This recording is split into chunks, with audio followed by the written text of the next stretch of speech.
प्रेमी सज्जनों, यहाँ उपस्थित आदरणीय महात्मागण भाईगण और यहाँ उपस्थित सभी भगवत भक्तों,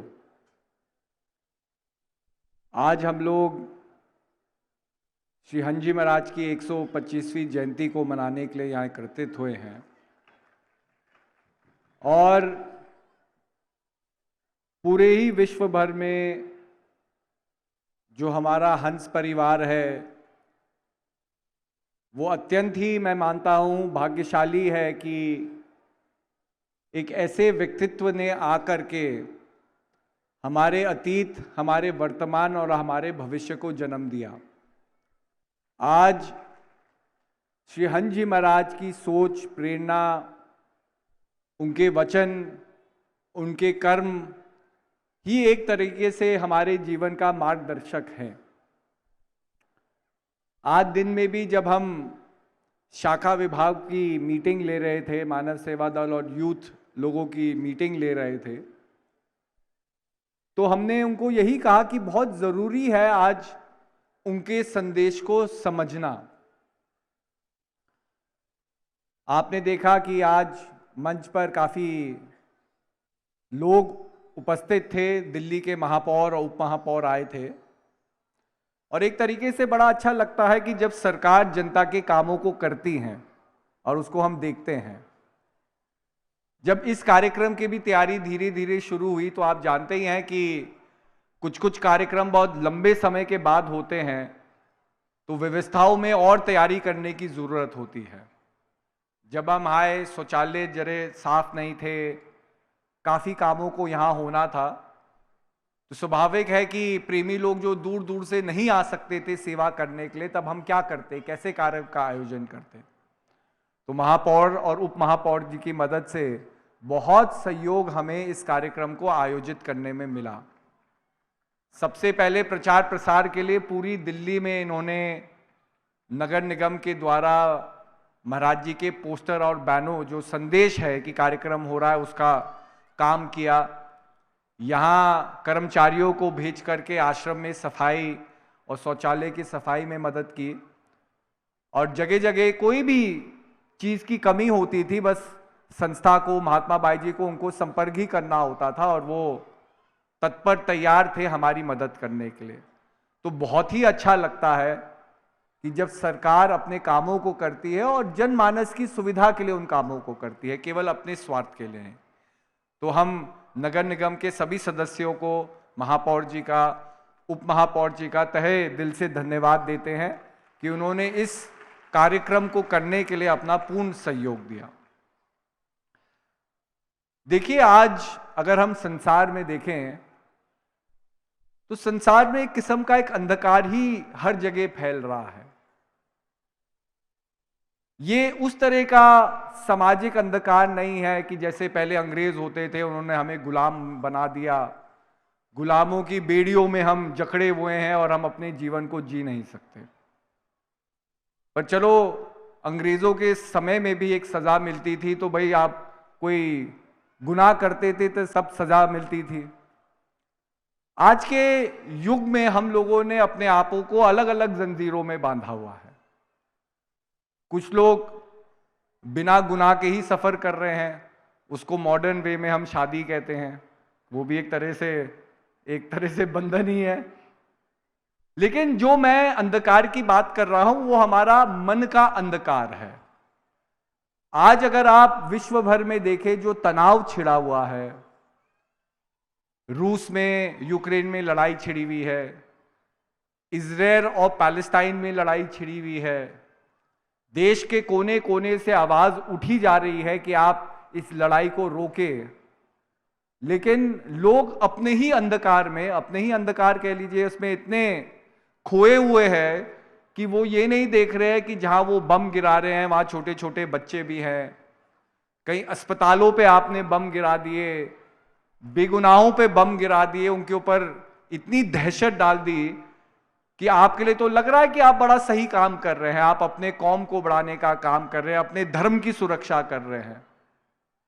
लेकिन जो अंधकार आप समाज में फैला रहे हैं, मैं नहीं मानता कि कोई भी धर्म उस अंधकार का प्रदर्शन करना, उस अंधकार को प्रमोट करने का काम करे। तो कहीं ना कहीं हम देखते हैं कि आज ये जो मानसिक अंधकार है, ये कितने रूप से फैला हुआ है, और इसके अंदर हम लोग भी इस कड़ियों में जुड़े हुए हैं। ये नहीं कि जी हम किसी देश से लड़ नहीं रहे तो हम संसार में अंधकार को नहीं फैला रहे, नहीं। हम लोग, हर एक व्यक्ति किसी ना किसी प्रकार का एक बोझ लेकर के अपने जीवन में चला हुआ है, जिसको या वो भुलाना नहीं चाहता, या वो भुला नहीं सकता, या वो भुलाना के अंदर चेष्टा अभी जागृति नहीं हुई है। कितनी हमारी मनोकामनाएं जो पूरी नहीं हुई, उसका अंधकार हम लेकर के चल रहे हैं। कितने काम हम चाहते थे जीवन में होना, वो नहीं हुए, उसका अंधकार हम लेकर के चल रहे हैं। और लोगों ने हमसे ज्यादा प्राप्त कर लिया, उसका अंधकार हम लेकर के चल रहे हैं। तो अगर देखें कि हम सब लोग किसी ना किसी रूप में, किसी ना किसी प्रकार का अंधकार अपने मन के अंदर हम गांठ बनाए हुए चल रहे हैं। और श्री हंजी महाराज की सबसे बड़ी देन जो मैं मानता हूं, क्योंकि जब अंधकार जीवन में आता है ना, हम घबरा से जाते हैं, डर लगता है, अरे कल क्या होगा, कल ये व्यक्ति मेरे साथ खड़ा होगा कि नहीं, कल मुझे नौकरी, ये अनसर्टेनिटी की जो दुनिया हमने अपने चारों तरफ बना रही है, इसमें हम सब डरे हुए हैं।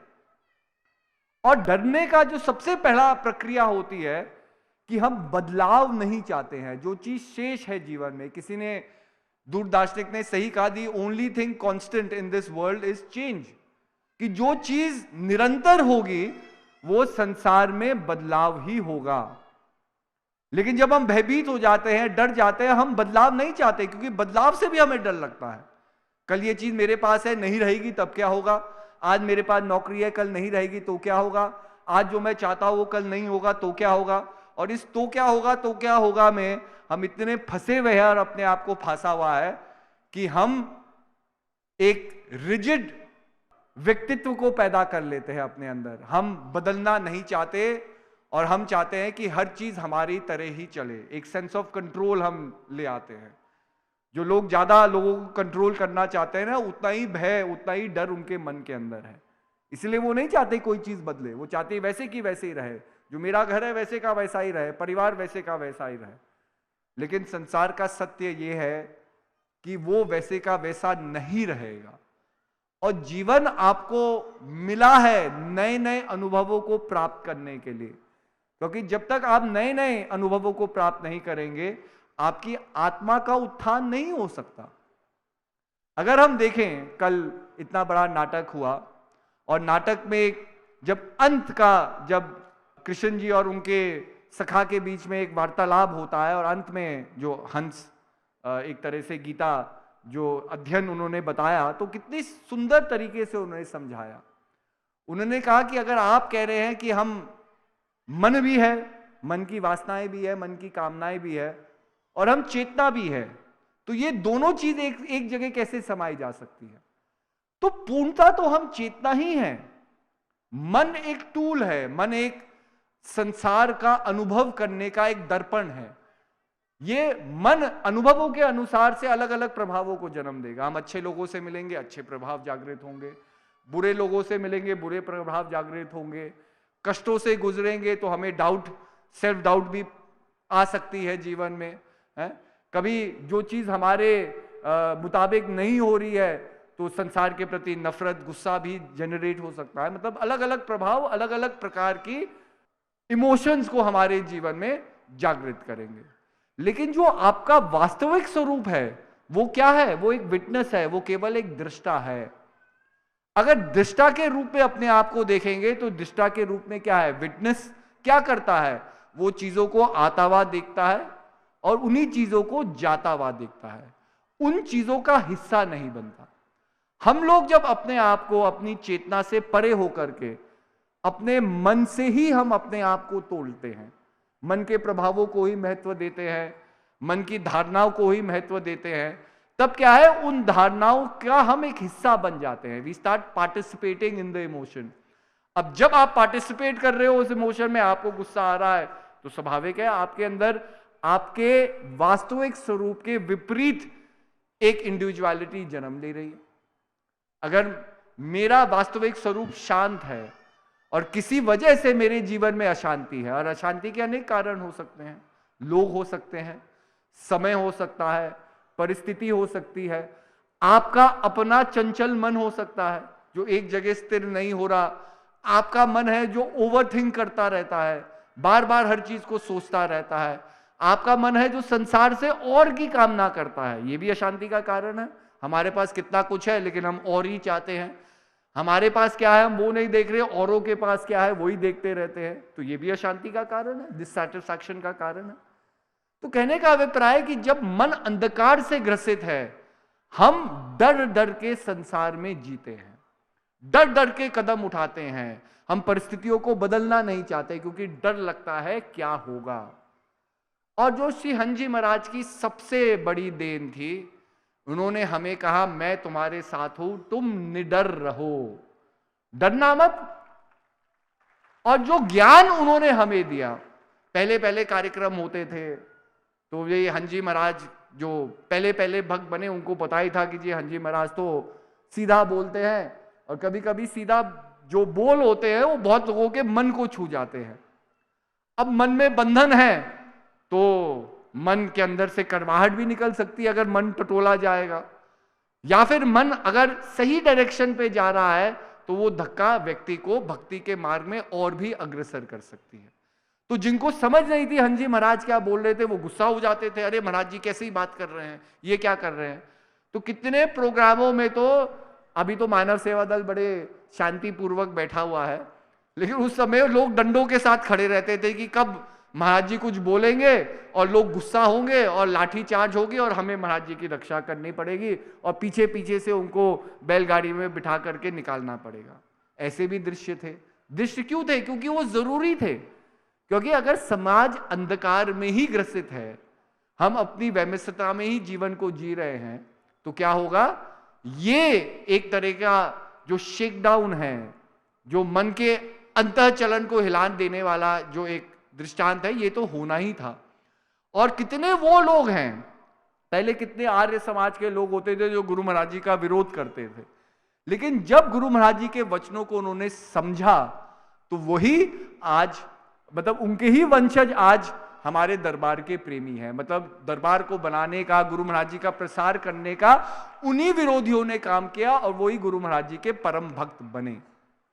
तो कहने का अभिप्राय है, गुरु महाराज जी ने ज्ञान दे करके ये जो डर में हम जी रहे हैं, अनसर्टेनिटी में जी रहे हैं, इसको हटाने का काम किया। और कहीं भी आप चले जाओ, अभी हमारे एक आनंद है पुणे के प्रेमी, तो वो कभी एक कार्यक्रम हो रहा था, महात्मा जी लोग आ रहे थे, तो महात्मा जी लोगों ने कहा कि जी हमें भी ओशो आश्रम ले जाओ, तो वो गए। अब वहां पर उन्होंने 2-3 बात रखी, तो वो व्यक्ति कहता है कि आप थोड़ा बगल में आओ, आप हमसे बात करो कि आप आए कहां से हो। उसने सबसे पहले ये प्रश्न पूछा। उसने कहा कि जी मैं पूना का ही वासी हूँ, पूना में आया हूँ, आप इतनी इतनी बड़ी बातें करते हैं, अपना ये जो आपका प्रोग्राम है इसके बारे में बताते हैं, तो आप हमें बताइए कि इससे आत्मा का उत्थान कैसे होगा। जैसे इसने कहा कि आत्मा का उत्थान कैसे होगा, वो व्यक्ति को चुपके से कहता है, आप क्या श्री गुरु महाराज जी की मानव धर्म की ऑर्गेनाइजेशन से आए हैं? तो आनंद ने बात को घुमाने का प्रयास किया कि कहते हैं कि नहीं, वही लोग आकर के ऐसे प्रश्न पूछते हैं, तो हमें पता चल जाता है कि कौन ज्ञान का सच्चा जानने वाला है और कौन एक तरीके से अपने आप के मन को बहलाने के लिए आया है। तो कहने का अभिप्राय है कि सत्य को जानना इतना आसान कार्य नहीं है, इसके लिए बहुत त्याग, बहुत बलिदान देना होता है और हम सबको देना पड़ेगा, क्योंकि त्याग के बिना हम अपने आप को जान ही नहीं सकते। पर संसार के प्रति जितना मोह है तो त्याग से उतना ही हम परे भागेंगे। हम सैक्रिफाइस नहीं करना चाहेंगे, हम उपेक्षा रखेंगे कि भाई कोई और इस आदमी इस कर्म को करे। तो श्री हंजी महाराज का सबसे बड़ा जो संदेश रहा, जो मैं मानता हूं, वो कहे कि कभी घबराओ नहीं, कभी इस अंधकार को अपने मन में आने दो, क्योंकि अंधकार हमारे जीवन में उस अशांति को ही पैदा करेगा। अब देखो, मन तो चलायमान है, मन का काम ही सोचना है। कोई कह दे कि मन ना सोचे तो ये संभव नहीं, लेकिन मन क्या सोचे ये हमारे वश में है। मन को आपको पॉजिटिव वाइब्रेशन में लगाना ही लगाना है। बहुत लोग नफरत कराना और सिखाना बहुत आसानी से सिखा देते हैं, है ना। दो लोग अशांत बैठे हुए हैं, आपने किसी तीसरे के व्यक्ति के बारे में बात की, अरे तुम्हारा प्रमोशन नहीं हुआ, उसका तो प्रमोशन हो गया, बस नफरत के बीज बो दिए। वो दो लोग दोस्त भी हो सकते हैं, लेकिन अगर एक डिफरेंस का बीज बो दिया गया दोनों में, तो दोनों का मन ही अगर संयम में नहीं है, दोनों का मन स्ट्रांग नहीं है, तो वो दोनों ही गलत बात सोच सोच करके अपनी मित्रता को, अपनी दोस्ती को खत्म कर देंगे। तीसरे आदमी को कुछ करने की जरूरत नहीं है। अरे उसका तो काम बन गया, आपका काम नहीं बना। अरे भगवान ने उसके ऊपर तो इतनी कृपा कर दी, उसका बेटे की तो शादी हो गई, आपकी नहीं हुई। आज एक बड़े अजीब दृष्टांत हुआ, एक बेचारा व्यक्ति मुझे मिला, वो कह रहा है मैं बहुत टेंशन में हूं। तो मैंने उसको पास बुलाया, मैंने कहा अस्ती में कोई बहुत बड़ी बात होगी। उसने कहा कि जी मेरी शादी नहीं हो रही। मैं तो इतना हंसा अपने मन में, मैंने कहा इसमें तो तुझे खुश होने की बात है, इसमें टेंशन लेने की क्या बात है। मैं तो ये कहने ही वाला था, फिर मैंने कहा कि जो गलती हमने भी कर ली इसको भी दोहराने दो, कौन सी बड़ी बात है, एक और व्यक्ति समझ जाएगा अपने आप, अपने ही बुद्धि विवेक से समझेगा।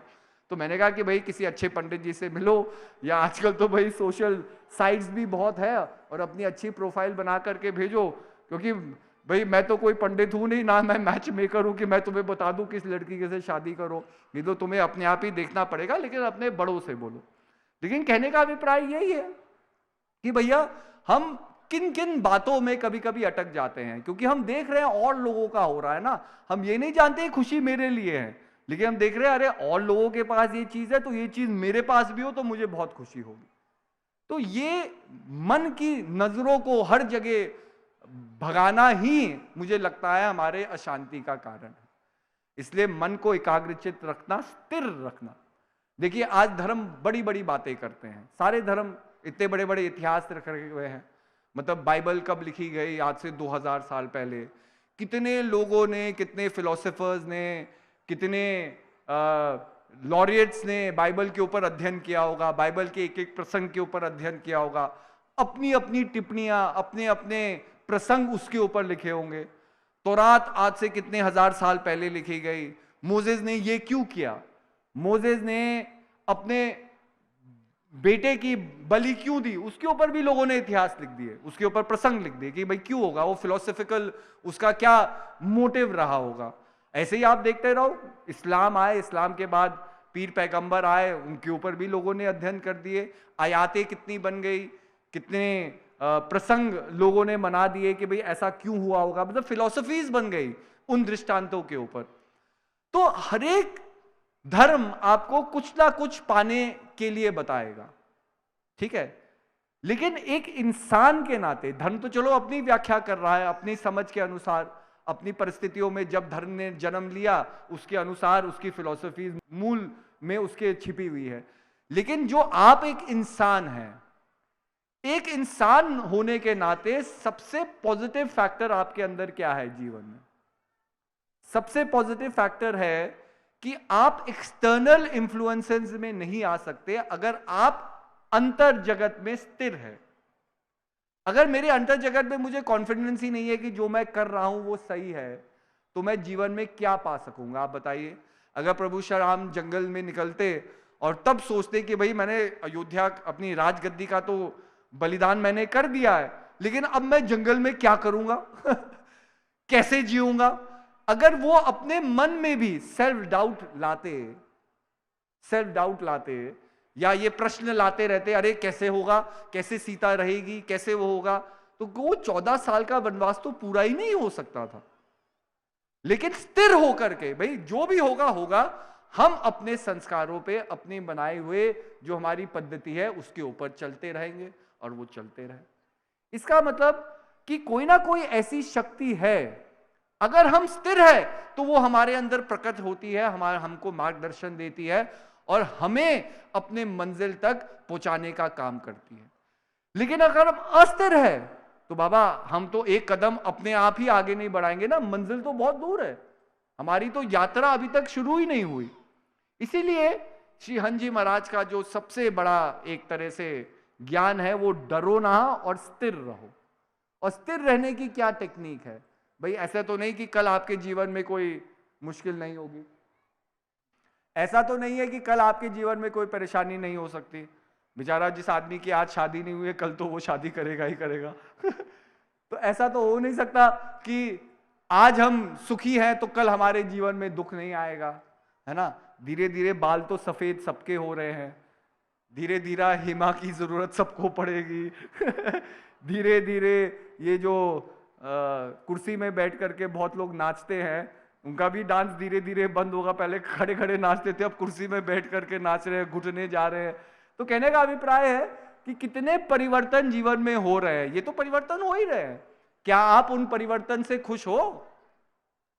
क्या आप उन परिवर्तन से खुश हो कि हमें बहुत चीजों के पीछे ही, पर्दों के पीछे ही छिपना पड़ेगा आज तक? तो कहने का अभिप्राय, अगर खुश नहीं हो तो इसका कारण क्या है? इसके कारण को भी तो जानो। तो जीवन में स्थिरता ही धर्म की व्याख्या है। अगर मैं स्थिर हूं अपने सिद्धांतों में तो मैंने धर्म को समझ लिया। अगर मैं अस्थिर हूं, आज के जमाने में बाबा बचपन से हमें पता है सही गलत क्या है। बचपन से हमें रामायण की कहानी सुनाई जाती है। मूल तौर से सही गलत का एक भाव तो हमें सिखाया जाता है ना। बचपन से महाभारत की कहानी सुना, शकुनी कैसा था, कैसे छल करता था, यह भी हमें बताया जाता है ना। है भीष्म पितामह का वचन क्या था, यह भी हमें सुनाया जाता है कि वचनबद्ध कैसे होना है। सारे उदाहरण जीवन के जो होंगे, जो हो चुके हैं, वो हमारे अतीत से जुड़े हुए हैं। आप महाभारत को कभी अध्ययन करो, पढ़ो, सारी जो आप सास भी कभी बहू थी, ये जो सारा ड्रामा है, ये जो पिक्चराइजेशन है, वो सब उसी मूल उससे हो रहा है, एक सोर्स से हो रहा है। आप महाभारत को पढ़ो, आदमी का सारा नेचर, छल कैसा होता है, धर्म क्या होना चाहिए, अधर्म कैसा होना चाहिए, आदमी कैसे कभी कभी असहाय हो जाते हैं। आप बताओ, धर्मराज युधिष्ठिर, जो व्यक्ति को स्वर्ग की प्राप्ति हो गई, देवी देवता के सारे परीक्षाओं को उसने पार कर लिया, है ना। स्वर्गारोहण पे गए तो केवल युधिष्ठिर महाराज जी तो स्वर्ग तक पहुंचे। भीम, अर्जुन, नकुल, सहदेव, द्रौपदी, ये सब लोग पीछे हट गए। ये लोग मोम के बनते गए या रिजिड होते गए, या इनके अंदर योग्यता ही नहीं थी स्वर्ग पहुंचने की। अब एक व्यक्ति जिसने जुए में अपने राज्य को हार गया, जुए में अपनी पत्नी को हार गया, अपने भाइयों के जो अधिकार उसका देने का भी नहीं था, जुए के नशे में, जुए के या कह लो इन्फ्लुएंस में, या अपने ईगो के इन्फ्लुएंस में उसने ये सब कर दिया। ऐसे व्यक्ति को स्वर्ग की प्राप्ति कैसे हो सकती है?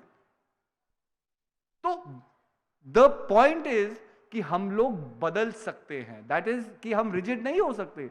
जीवन का उद्देश्य आप बदल सकते हैं, ठीक है। जब तमस का प्रभाव युधिष्ठिर महाराज में ज्यादा था, उन्होंने वो काम किए, लेकिन जब उस प्रभावों से जब उसका पश्चाताप भी हुआ जीवन में, तब उन्होंने एक नए रूप को जीवन में लाए। तब उन्होंने कोई निर्णय अपने इमोशंस में आकर के नहीं किए, भाव विभोर होकर नहीं किए। चाहते तो भाई महाभारत का युद्ध जीत करके अगर कोई आदमी उन्हें फिर गैम्बल की तरफ इंटाइस करता, जुए की तरफ इंटाइस करता, तो जो जीता हुआ था वो दोबारा हार जाते। जुआरी का क्या है, वो आज जुआ खेलेगा, कल जुआ खेलेगा, परसों जुआ खेलेगा। जो एडिक्शन है वो तो उसकी बढ़ती रहती है। लेकिन युधिष्ठिर महाराज ने उस तामस को रोका और पश्चाताप किया तो अपनी दृष्टि, अपनी दिशा को बदला, और उस बदलाव से युधिष्ठिर महाराज स्वर्ग तक गए।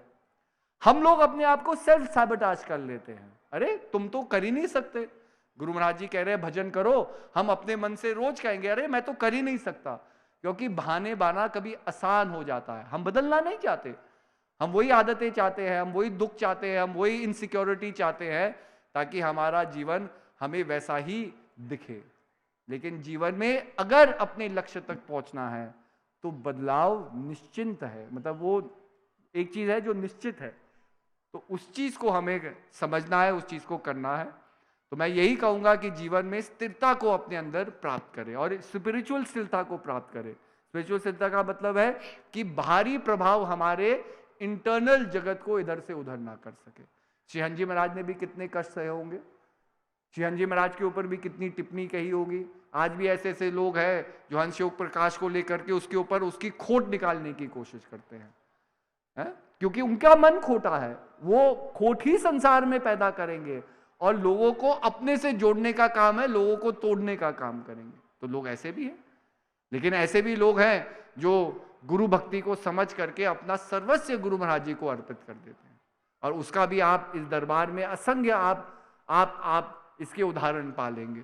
महात्मा फकीरानंद जी थे, खुद रामायणी कथा करते थे, जगह जगह उनकी बड़ी बड़ी संगत इकट्ठा हो जाती थी। लेकिन एक बार जब श्री हंजी महाराज से उनका वार्तालाप हुआ, उन्होंने जान लिया कि यही समय के सत्पुरुष है। उन्होंने सब चीज समर्पण कर दिया। और समर्पण कैसे किया? अंतिम समय तक वो गुरु महाराज जी का गुणगान ही गाते रहे। उनके अंदर कोई और भाव नहीं था। गुस्सा जरूर आता होगा, गुस्सा सबको आता है। तो ये बहुत अच्छी बात है कि आज हमें उन बातों को याद करने का मौका मिला है, और उससे याद करना ही नहीं, अपने जीवन में अग्रसर करने का मौका मिला है।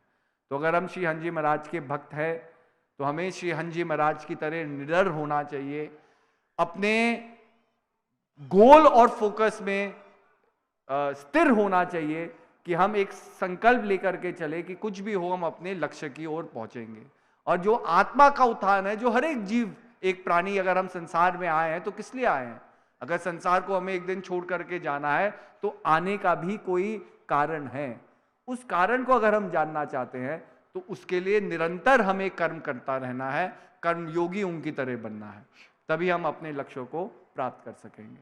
तो इन्हीं शब्दों के साथ सबको दुआ आशीर्वाद। हरिओम।